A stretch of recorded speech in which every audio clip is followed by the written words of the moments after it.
Sa baha, lindol at tsunami, may isa pang hagupit ng kalikasan na kinatatakutan sa maraming dako ng daigdig. Ito ang tornado o buhawi. Dambuhalang kumpol ng hangin na humihigop sa lahat ng bagay na nadadaanan nito, pati na mga buhay. Oh gosh, that is a monster tornado.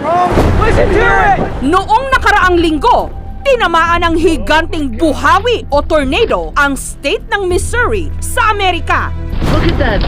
That is destroyed completely. Makalipas lang ang ilang sandali, parang eksena sa pelikula ang tumambad. Oh my gosh.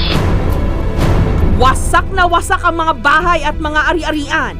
The wind was coming and I just had my eyes closed for the whole time. Being in that house and hearing things come down and the water all of a sudden rushing through and just concrete and stuff, yeah. Sa pinakahuling bilang ng mga otoridad, mahigit 100 tao ang namatay, kabilang na ang 2 nating mga kababayan. Isa na rito ang 46 anyos na si Grace, isang Kapampangan. Sa San Fernando, Pampanga, natuntun namin ang kakambal ni Grace na si Divine. Papunta sila ng basement, tapos hindi niya namalayan, wala yung anak niya sa tabi niya. Babalik ulit siya sa first floor. So, nung nakita daw po yung anak niya, nakatayong ganun sa wall, ang ginawa niya, tinulak niya yung anak niya. Tapos, siya yung nadaganan sa wall.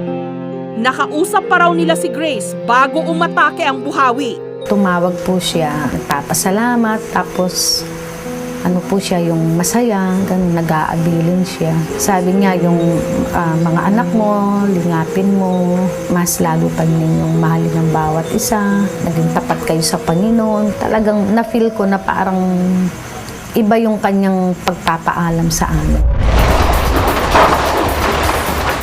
Katulad ng bagyo, malakas na bugso ng paikot-ikot na hangin ang dala ng buhawi. Oh my God!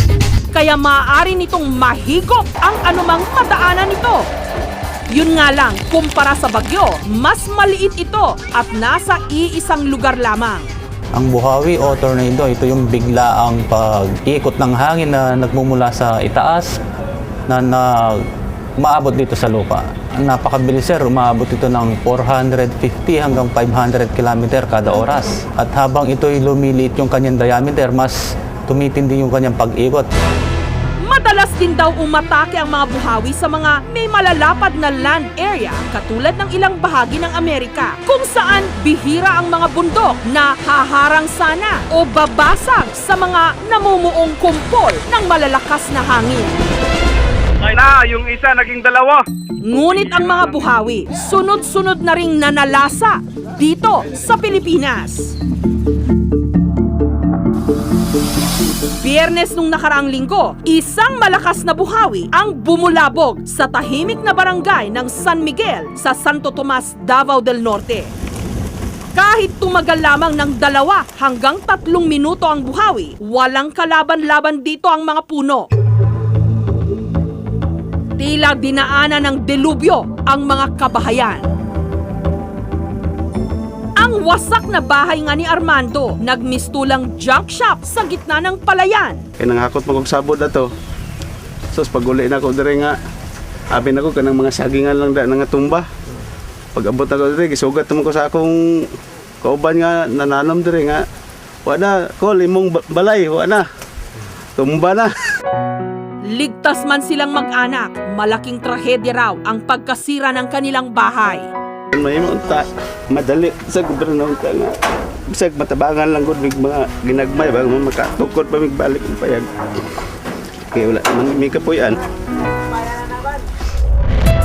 Sa huling bilang, 32 bahay ang napinsala. 5 rito, wasak na wasak. Kabilang na ang bahay ni na Terry.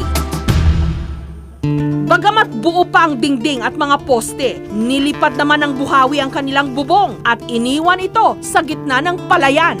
Kung anong ta, kung naay maluoy ta sa mua, sa gamay ranggon, kapahuman ni aming balay namo, maura na. Baan manggod ko oy. Dire ka ng kuan balay. Ya lagpot dire. Ya kusina. Muna yung mga danan ni. Muna mong katri-katri. Ang mga anak ni Edwin natikman daw ang puot ng buhawi. Di sila sulod kuan yun. Tanggong isa dire sulod. Upat sila. Pagtumba, dire man siya lagpot. Kanang kahoy mo muna yung kaigo sing tiil. Dire na ubag. Singgit pa siya nga pang. Naputol ang tiil. Di pagtanaw na mo, pag-alsa na ko, kumplito man yung tiil. Puro na, katuliin na lang, anak na lang ba? Dili na siya kakuan. Sige na siya gilak. Winasak din ang maraming kabuhayan dito, katulad ng sagingan ni Mang Joven.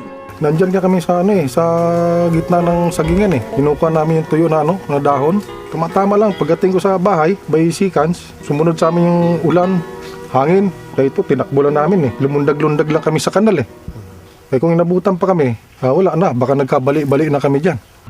Halos 50 mil daw ang nalugi sa kanya. Wala na kami magagawa dyan, kundi pasikasuhin na lang. Talagaan lang yung mga natirang mga malas talagang buhawi.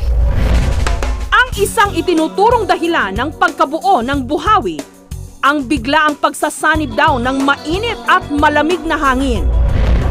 Katulad ng nangyari sa barangay Balungaw sa Kalumpit, Bulacan. Matapos daw ang isang napakalakas na ulan, umatake ang isang ipo-ipo o buhawi at isang bahay ni Annalyn sa matinding na pinsala. Yun yung mga dating bahay. Yan, itong mga yero, mga kahoy. Sa sobrang lakas nga nung bumagsak. Nagtayo na lang siya ng barong-barong para may pansamantalang masilungan. Ayun nga, yung tinayong maliit na bahay-bahay na yun. Nakasya-kasya ka lang, pati lutuan mo, pati kainan mo, tulugan mo. Andun na yun, nakita mo, pero tumutulo pa rin yun. Kung yun talagang mangyari sa'yo, na nasira, ano pang gagawin mo? Wala ka nga lang magagawa dahil sira na.